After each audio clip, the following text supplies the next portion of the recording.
My name is John Sylvester. I'm a reporter with the Age newspaper. Some people call me Sly of the Underworld. There are 5 million crime stories in the naked city, and this is one of them. Michael Aston loved being a cop, or more specifically, a road policing officer. He said it was the best job in the world, until it wasn't. Aston is no longer a cop, with his career and mental health disappearing into the quicksand of the legal system, where no one is accountable. For 4 years, Aston was treated as a criminal. He was suspended from duty, his colleagues told to sever all contact. He was charged on the word of a proven liar and left to pick up the pieces when the case collapsed, as it always was going to. He was ordered by the state to police those draconian COVID lockdown laws, and then abandoned by the state when it all went pear-shaped. Michael, why did you join the Victoria Police? Because I wanted to make a difference. I wanted to be in a position where I could help people. I guess that's the biggest reason. I was in the military police for a while. And Up in Queensland? Yeah, predominantly in Queensland, and I finished up my time in Sydney.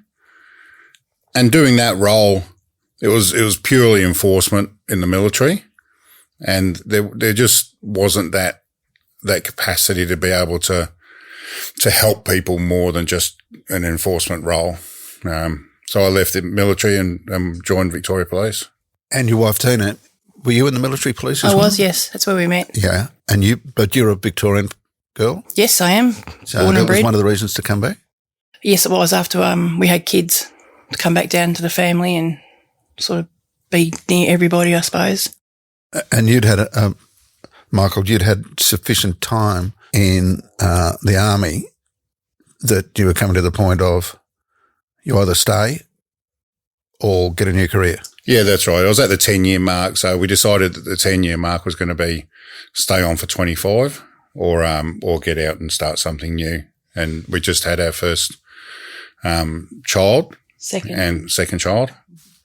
And first one's obviously very forgettable. Yeah. Pretty well. Hope you're not listening.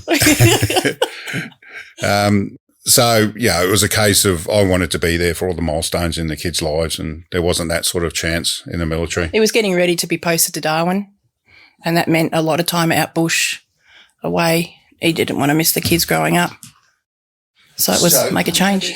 So you joined the job at Victoria Police when? September 1999, I joined the academy. And lots of people specialise, but you actually were drawn to traffic police, road police. Yeah, road policing. Why? I love the challenge. I love the ability to be able to prevent injury, prevent issues from occurring.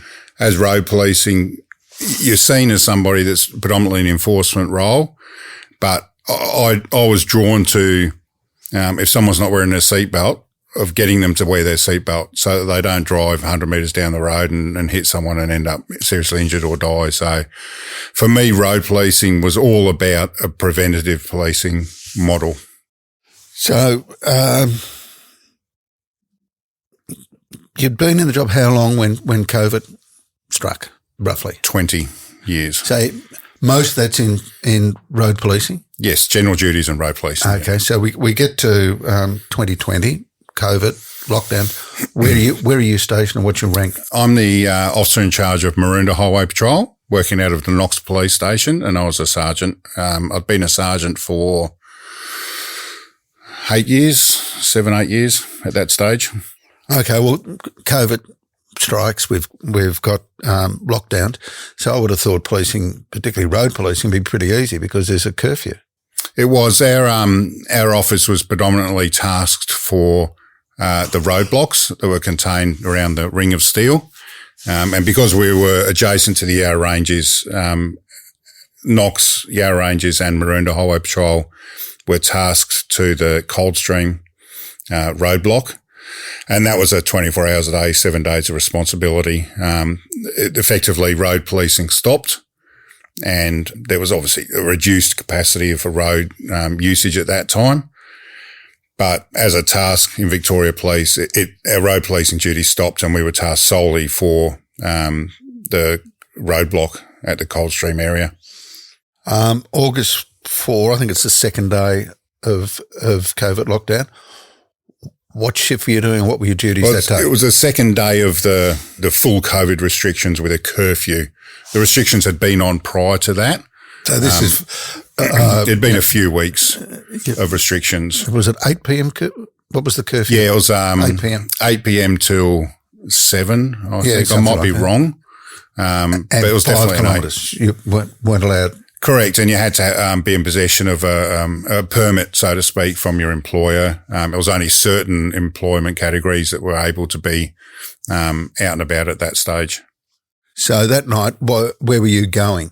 I was obviously in my supervisory role at the Highway Patrol. I drove down to the Coldstream roadblock just to meet and have a chat with the blokes on the roadblock. I did that every shift. Sometimes they would make them muffins or little cakes, and I'd go down there and we'd have that, and or I'd take them a coffee or something like that. So, in my role as a supervisor, that's what I had to do. So where did it go pear-shaped? By getting in the car that night. I left the Coldstream roadblock and was driving back to the Knox police station. On the way back, I'd pulled over a number of cars, about 5 or 6. I can't remember exactly how many, because they were out and about. I remember that most of them, or in fact all of them, were either nurses or a couple of doctors that I pulled over. They were in possession of the permits. They were happy to have the police out there. It was going swimmingly. There was no issues whatsoever. I then got to the intersection of Mountain Highway and Dorset Road. I was on Dorset Road facing south at a red traffic light, and there was a car to my left. I was in the right-hand lane. He was in the left-hand lane. 2 occupants, a male and a female, appeared to be in their late 20s, early 30s. And being a copper for so long, you get the sense that they're not the sort of people that are going to be out or be permitted to be out at that time. I was in a marked white BMW X5 highway patrol car. I wound down the window on the left-hand side. I indicated for the driver to wind down his window. He wound down his window. I asked him where he's off to, and he said he was going to work. I said, "Where do you work?" He said, "Up there," indicating further up the road. I said, "Who's in the car with you?" He said, "My girlfriend." I said, "Does she work where you work?" And he goes, "No, why would she?" And at that stage, I'd made a decision to pull him over and have a conversation with him. I asked him to pull over once we got through the lights, and the lights changed to green, and he indicated that he would. He left his window down. He took off from the lights, accelerated. As soon as he drove off, I pulled in behind him, put the red and blue lights on. He continued to drive, accelerated to the speed limit at about 70 kilometres an hour, past a left turn road, then past a bus stop, which was large enough to accommodate a car, and made no indication of pulling over, maintained his speed. So I pulled up alongside of him as we were driving down the road again. I was in the right lane. My window was down, his window was down. I shouted at him to pull over. He said something which was unintelligible, but there was an indication that he would. So I dropped back in behind him again, this time hit the siren as well. And he continued to drive. He passed another road to the left, another bus stop, made no attempt to stop whatsoever. Knowing that he wouldn't stop at this stage, I accelerated back into the right lane, moved the police car in front of him, and then braked so that he would brake to a stop. He reacted by moving over to the right-hand lane as if to drive past me. I went over to the right lane, continued to slow. He then moved back to the left lane. This happened a few times as we drove down Dorset Road. Again, him passing any spots where he could have stopped. There was minimal traffic on the road at that time. We got to the intersection, or towards the intersection of Landscape Drive, which is a break in the median strip. And if you know Dorset Road, it's 2 lanes travelling north and south. That's separated by a median strip. And there are breaks in that median strip where you can enter service roads on either side. At Landscape Drive, it's controlled by traffic lights. We're travelling probably about 20 kilometres an hour, 15, 20 kilometres at this stage.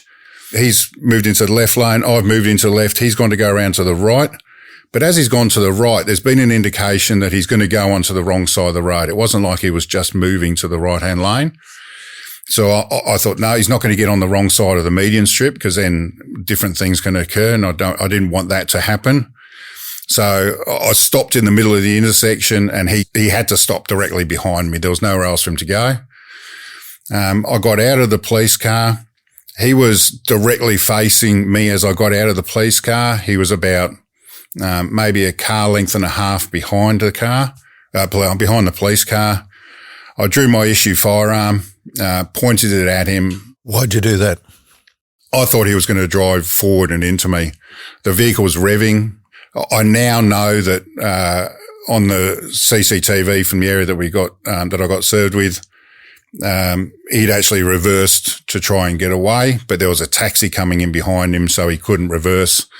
So everything running through my mind at that time was about preservation of me and to prevent me from being seriously harmed or killed. I know what a vehicle can do to someone when they get hit. Had you ever produced your firearm before? 4 times I've been in the job. Once was in a large commercial property that were multi-break alarms in. I had my firearm out, but I didn't get to see anybody or catch anybody on that occasion. The 2 other occasions was where I was rammed outside the Cadbury factory in the police car. You were in the car? Yeah, I was in the police car and I was rammed by an offender attempting to flee a booze bus. And the 4th occasion was a reporting of a male with a firearm in Ringwood. And it turned out to be a plastic gun that he had. So you've produced your firearm, the bloke's revving his car, then what happens? I make my way towards the car, and as I do, I'm shouting at him to put his hands on the steering wheel, put his hands out the window. He's looking around the car. His hands are everywhere, but out the window or on the steering wheel. The female passenger of the car gets out of the car, and she starts to move slowly away from the car. My attention is specifically and solely on the driver of the car, not wanting to drive forward and run into me. I get alongside the car, holster my firearm, open the door at the same time, open the door and holster my firearm, telling him to get out of the vehicle.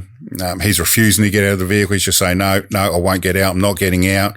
I'm telling him he's under arrest. I've got a hold of him, trying to pull him out of the vehicle. Notice that his seatbelt's on and I can't get him out of the car. I then lean in, get the seatbelt off, still try and pull him out. He goes, all right, let me go. He's got a cigarette in his mouth at this stage. He's going, let me go and I'll get out of the car. I stay hanging on to him, but I say, all right, get out of the car. He then goes to reach for something in his left pocket. At the same time, I see I suppose something 4 or 5 inches long that's silver on the edge that I now know to be his phone, or maybe his phone. That's what he indicated at the case, but fearing that it might be a knife or a weapon of some sort, my level of intensity has increased considerably to get him out of the car. I'm trying to pull him out. I don't know if you've ever tried to get someone out of a car that doesn't want to get out of the car, but it's very difficult. Even for 2 or 3 coppers, it can be extremely difficult if you don't want to get out of a car. I'm not a small bloke, but I'm using all my weight to try and drag him backwards or try and drag him out of the car. He's posted himself in. I use my right hand on the steering wheel to try and get a bit of leverage. He then grabs hold of my right hand. I tell him to let go of my right hand. He refuses to let go of my right hand. So with my left hand, I punch him once in the face. He then lets go of my right hand. So I'm then still trying to pull him out of the car. It's about this time that I see him looking around in the car, looking around trying to either look for something in the car or there was just something that was not right. He's looking at the windscreen, looking ahead, looking into the car, looking back at me. And it was at that point that he's gone to put it in gear. I've then jumped into the car because of the position I was in. It was either there was no option for me to drop fully back out of the car. I was really trying to get him out of the car. I was 3/4 in. He puts it into gear and the vehicle starts to drive forward. He's accelerating it forward. That's the point where I thought that this was it. This was the be all and end all of everything. I'm either going to be seriously injured or killed by being dragged by a car or fall under a car. So I tried to get it out of gear. He's got his hand on the gear stick. I punch him again with my right hand as I twist in. I've jumped fully into the car, so I'm on his lap. So your legs are... My legs are hanging out of the car. Yeah. Yep. So everything from basically my waist up is in the car. Everything from waist down is out, dragging on the road, and I'm trying to get my foothold to try and not get dragged along the road or under the rear wheel. As I punch him with the right hand, he lets go of the gear stick. I'm able then to pull it out of the gear. The car rolls to a stop or comes to a stop. I'm able to get my foot in, get back out. He tries to put it back into gear again. I've got my OC spray at that time. And the oddest thing is that there was a small dog in the car. And instantly my thought process went to, there's a small dog in the car. I don't want to spray in the car because, that can really affect animals. So I gave him a quick burst, in front of his face. And that seemed to have an effect, but it still didn't get him out of the car. I still continued, to try and get him out of the car. By this stage, I'd requested backup via D24, and the Boronia van was on their way.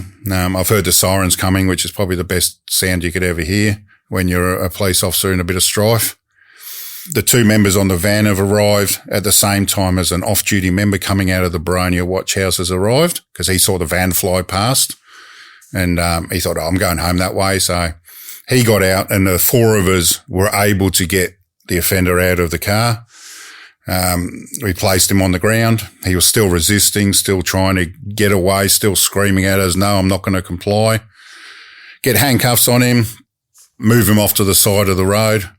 At that stage, he's refusing to give us his details. He eventually gave us his name, and that's about it. He was taken back to the Knox police station where he was interviewed and later released. And charged with? Charged with placed an emergency worker in fear of dangerous injury. Which is a new offence. Which is the new one, with a minimum 6 months, I think. Yeah, big whack, yeah. Yeah. Assault police, resist police, unlicensed driving, unregistered driving, breach COVID, and I think off the top of my head, that's it. Fail to stop. Oh, fail to stop. So at this point, it looks pretty clear cut, but then what happens after that? Well, after that, I'm told that he's made a complaint about 2 weeks later. Not unusual. No, I've had a few. I'm told that he's made a complaint that I'll have to be interviewed in relation to it. I imagine you're fairly relaxed about that. Yeah. Again, something that has happened in the past, and I've had the audio and the video evidence to support my version, and there's been no issues. I'm not that sort of copper. Well, I wasn't that sort of copper. About 3 weeks after the incident, I'm interviewed on tape by the informant and given no information as to what's going to occur from then.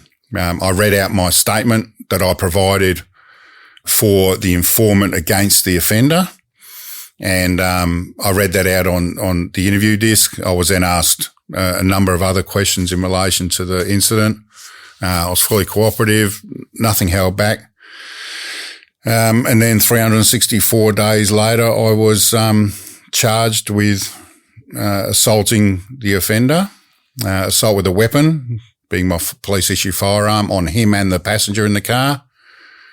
So to be unlawful assault with a weapon, 2 counts, unlawful assault, recklessly cause injury, because he made a complaint that I broke his nose and chipped his tooth, and drive in a manner dangerous. 364 days is a reason for that, isn't there? Because you got to charge within a year. 365 days to get charged someone for summary offences. So, yeah. So you're charged with that. How did you feel? Wow. How did I feel? For the year in between the incident and when I was charged, my health deteriorated. Anyway, it was, that was sort of the pinnacle of where my mental health started to go down the gurgler. I stayed at work for the 12 months, tried to do my job as best I could. I found I was not doing my job as best I could. I stopped going on the road. I dreaded the phone out, ringing in the office. I used to hate having the radio on. My paperwork would pile up. I'd always pride myself on being able to get the paperwork back to the blokes, back to the members in the office on time so that they could do their job. And it got too much, where about 2 weeks before I was charged, I actually started to take sick leave.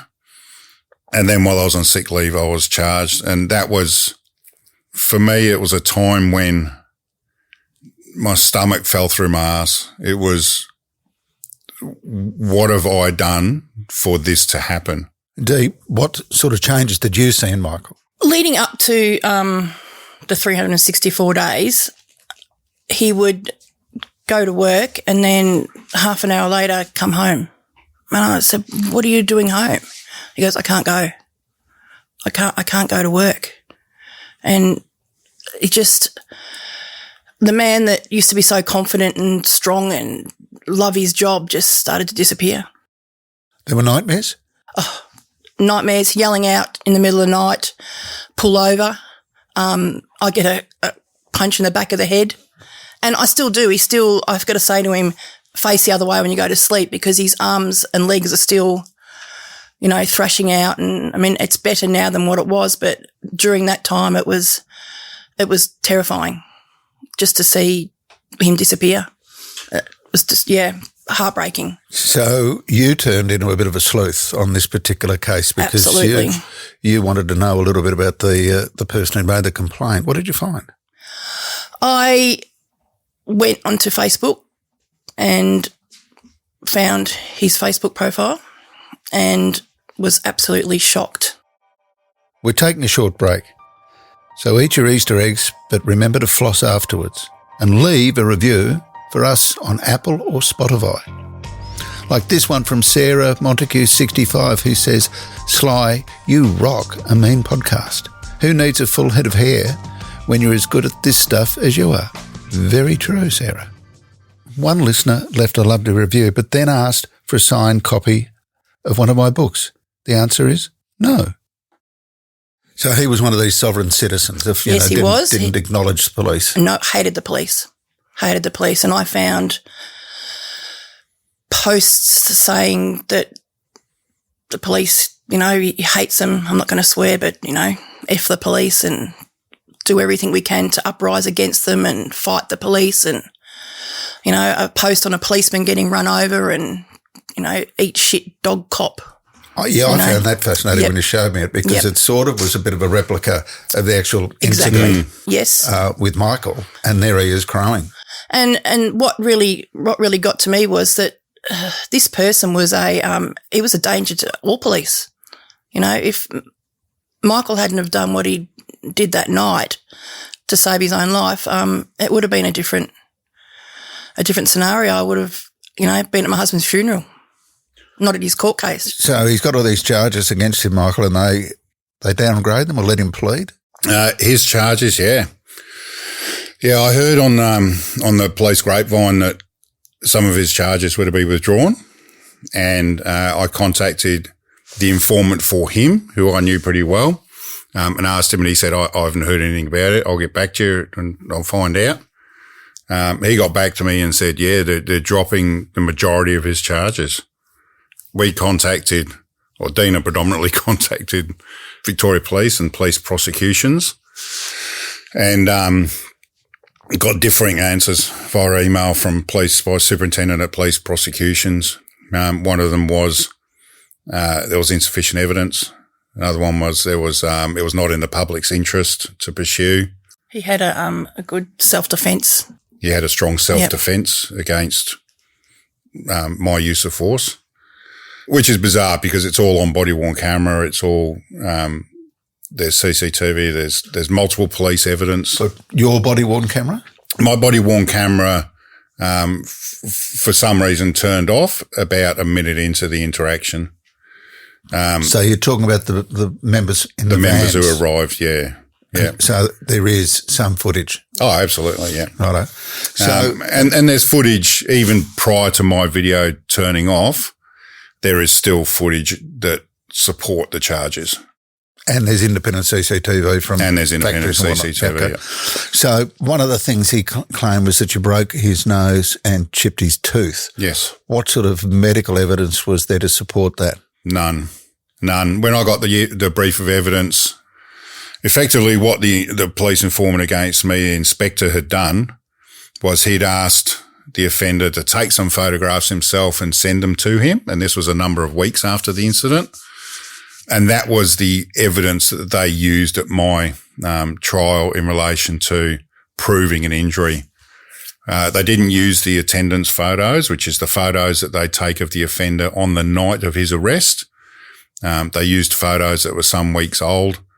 The offender went to a doctor a few days after the incident, made no complaint of a chipped tooth to the doctor, to the GP, made a complaint of a broken nose. His GP identified that there was a mild deviation to his nose, but couldn't tell whether it was new or old, and he refused to go and get x-rays. Because he'd previously had a broken nose. And Dina found on Facebook that he used to box. He used to do boxing. So, you put two and two together and it's a camel with two humps. So, and what about the chipped tooth? The GP... we didn't know.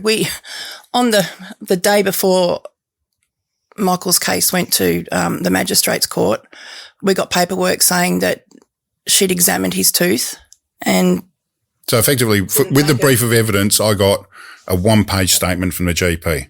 And that one-page statement was basically her notes at the time of his complaint, her observations and the treatment. It was a two-page statement, and for the 3.5 years that we waited to go to trial, we only ever had one page. It wasn't until the week before or the Friday before it went to court that we got the second page, and the second page indicated that the GP had seen the tooth, but said that there was sufficient build-up of plaque on the broken tooth that there is no possibility that it could have been broken within a week of him seeing her. It was an old injury. And she gave that evidence in court. At court.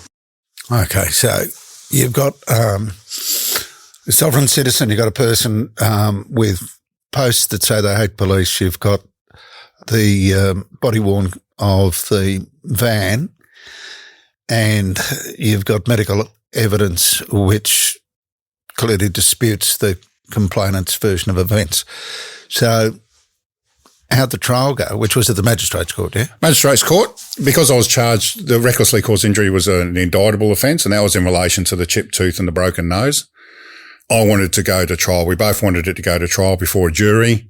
And we were told by our solicitor at the time that they were going to withdraw the indictable offence, but they never did. We still ran with them. So in the end, it was about the 3-year mark. We'd been in and out of court, I'm pretty sure it was 11 times. It had been adjourned 9 of those times by the DPP. And every single time was a different person from the DPP. So different barristers turned up and... never the same one. Never the same one. So each time it was adjourned, it just made it worse because it was just dragging on and on. I mean, we're talking almost 4 years before it got to an actual trial date, and, murderers wait 2 years to go to Supreme Court. It beggared belief, but there on 2 occasions that it went up for the mention hearings. On at least 2 of the occasions, 2 different judges said to the DPP, if this is all you got, it's going to fail. On the last time that the judge said that, it was about the 3-year mark, I was then served with a common law assault charge on top of everything else. So effectively it was a Hail Mary by Vic Police and the DPP to say, we'll give him every assault charge that there is, and we'll see if one sticks. On the 15th of July, 2024, it went to a 5-day hearing at the Melbourne Magistrates Court.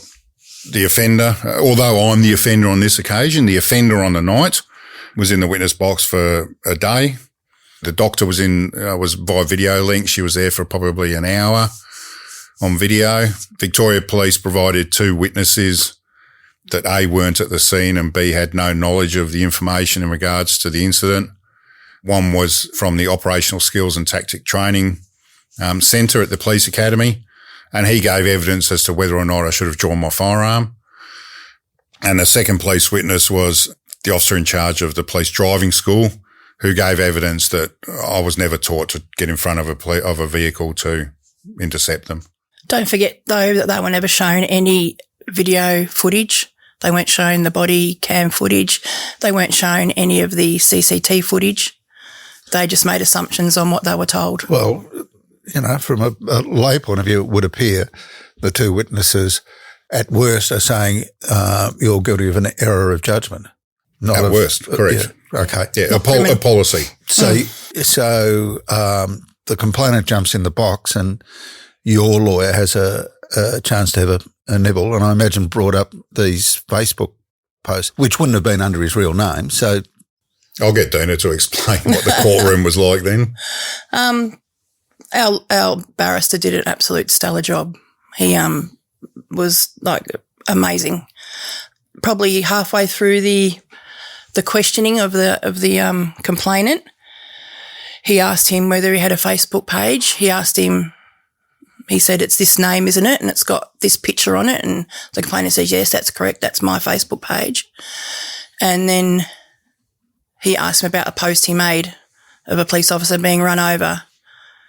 And the air dropped out of the room. It was something that I watched on television. Everybody's face was, it's hard to explain it, but the DPP barrister and her instructor both looked at each other like, uh-oh, we're in trouble here. The informant, his face, he put his hands in his head. There was silence probably for 10 seconds. It was a really pivotal moment. Surreal. Yeah. Like something you see on television. And obviously the offender then piped up and said, oh, no, my Facebook page was hacked. That's not me, it was hacked. And that was his version from then on. So the magistrate obviously acquitted you. What did? Yeah, 5 days, Monday to Friday effectively it went. And then there was a 10-day break. And on the 29th of July, the magistrate found me not guilty of all the charges. He certainly disbelieved the offender's version of events. He found that there was no evidence of an injury sustained at that time. He couldn't be satisfied that the tooth was chipped, and he certainly wasn't satisfied that there was a broken nose. The evidence that was given was that the vehicle rolled forward with me hanging out of it. The judge said that is clearly not the case. It's clearly obvious on the CCTV that it drove forward with some form of excessive propulsion, and not guilty of all the offences. We had costs awarded to us, which we've had to have a bit of a fight for again from VicPol. Which we're still waiting for. Back to the actual incident, you told me that because you knew the street quite well, there were, I think, street signs or hard obstacles that you felt you could get cut in half. Absolutely, yeah. Look, the direction that he was facing would have meant that he would have had to gone around the right-hand side of the police vehicle, which had the door open, so he would have had to take a wide curve around it. And then there wasn't much room for him to then stay on the road. There was obviously a street sign or a number of street signs that are on the left-hand shoulder for people travelling north on Dorset Road. And that was what was flashing through my mind as well. If I hit one of them, if he goes up the curb, that's going to create more of an issue for me trying to get my feet into the car. There were just so many things running through my mind in that fraction of a second. Looking at the CCTV, it took seconds for him to accelerate and drive forward and then the car to stop. But the amount of things that were going through my mind about being injured, dragged under the car, hit by a pole, hit the curb. Where was the car going? How far was he going to go? How fast was he going to get? What about Dina? What about the kids? How seriously injured am I going to be? Everything just went through your mind all at once. It wasn't as if it slowed down completely, but it was just an overwhelming sense of you're just thinking about everything. So how have you been since the acquittal? So you've left VicPol? Yes, yeah. I took I've taken a disability pension through my superannuation, and I left Victoria Police. I'm going to be off work cover very soon. They're stopping my payments, which is fair enough. How have I been? Not great. My anxiety is really bad. I've been diagnosed with PTSD, severe depression, anxiety disorder and agoraphobia. I can't go anywhere without Dina. I don't go anywhere with Dina. I'm a recluse at home unless we go somewhere together. I've tried to do things over time. Dina has a business. She had a business when this started, and then that failed because we were so affected by what was going on. She ran her own tutoring business and just couldn't do it anymore. It affected Dina just as much, if not more than me. Well, you yourself have been diagnosed. Yep. With what? Depression. Yeah. And PTSD. Yeah. Well, that's the sort of unspoken thing about police PTSD is the partners. That they just, because they lose the person that they know. It's debilitating. It's that morning that he came home after the incident happened, because it was a late shift and I didn't see him till the morning. I've never seen him in the state that he was in. I had never seen him cry and say to me, I thought I was going to die. He said, I've never been like that in his whole career. And just for me to hear that while I was sleeping, my husband's out there doing his job and thinking he's going to die. Well, but you're right. Nobody talks about the partners of police. Nobody discusses about what they go through. It's all about what the police officer go through. And as much as I've been through a lot, I haven't had control over what's going on, but I've had a knowledge and an experience about what's happening. Dina's on the outside of it. You know, she's sitting on the outside going, wow, what's happening? What's going on? And it affects her more. It affects the partner so much more than the police officer involved. And they're the forgotten people about this sort of thing. And to see Dina go through it, to see her experience exactly what I experience is heartbreaking. I can tell you every time we drive down past Landscape Drive and Dorset Road, I feel sick to the stomach, because I see the traffic signs there and I think, it makes me sick. So to finish, hopefully on a positive note, what does the future hold? I'm going to join Queensland Police. No, not really. What does the future hold? I think it holds a complete change from where we are. I think there's too many memories of, as much as we love our house, we love where we live, we've made it our own little enclave. There's too much memory there. So I think we've discussed it, and I think there's certainly a move out of the state. I can't watch TV and see, RBT and Highway Patrol and those sorts of shows on TV. As soon as I flick the channels through and I see that, my anxiety goes through the roof. So I imagine even seeing a police car. Absolutely. A police car. Yep. Absolutely. I got pulled over at a booze bus probably about 2.5, 3 years after the incident. So while I was still suspended, or actually on disability pension, went through the booze bus and then had to stop about 100 metres down the road, and I couldn't drive anymore. Dina had to get out and drive. That's the sort of effect that it had on me. Well, it seems you've got a good handle on it, because my experience with, particularly police with PTSD, the triggering point can be locations. And there was a lovely man involved in accident investigations. And for him, of course, he's been to so many, there's hardly a major thoroughfare that he can go down without going, 2 people died there, 3 people were injured here. And they had one of those TV renovations shows, renovate his house so that everything changed. So, where the telephone used to be had changed. Where he used to sit to look at briefs had changed. So there's a lot to be said. Yeah. For, it's a cliche about a fresh start. Absolutely. And in saying that, just even going into the bedroom, I said to Michael, we need to paint the bedroom. I don't like this colour anymore. There's been too much sadness. I go in there and cry. Yeah.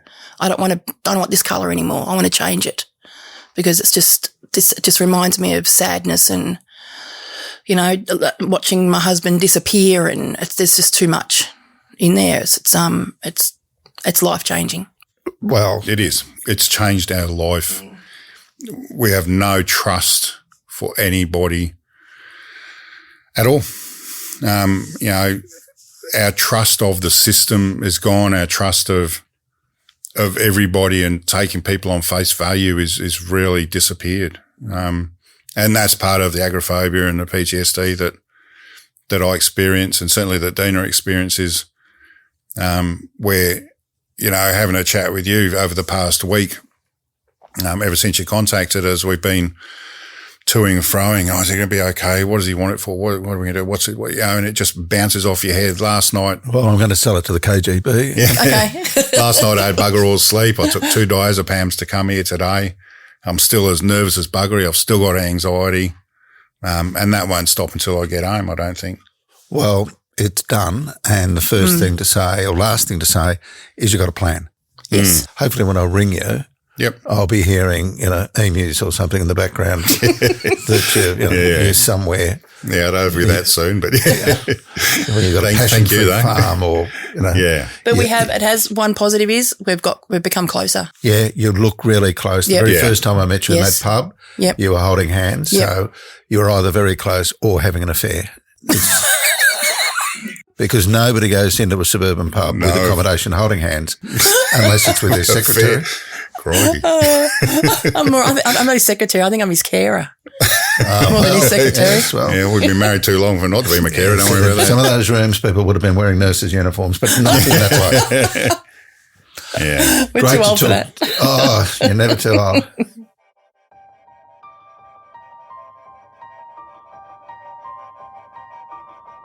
This episode is reported by me and produced by a jet, Julia Carr-Katzel, mixing by the ever-reliable Cormac Lally, and our chief button pusher, of course, is Tammy Mills. Thanks to Tom McKendrick and Lisa Muxworthy.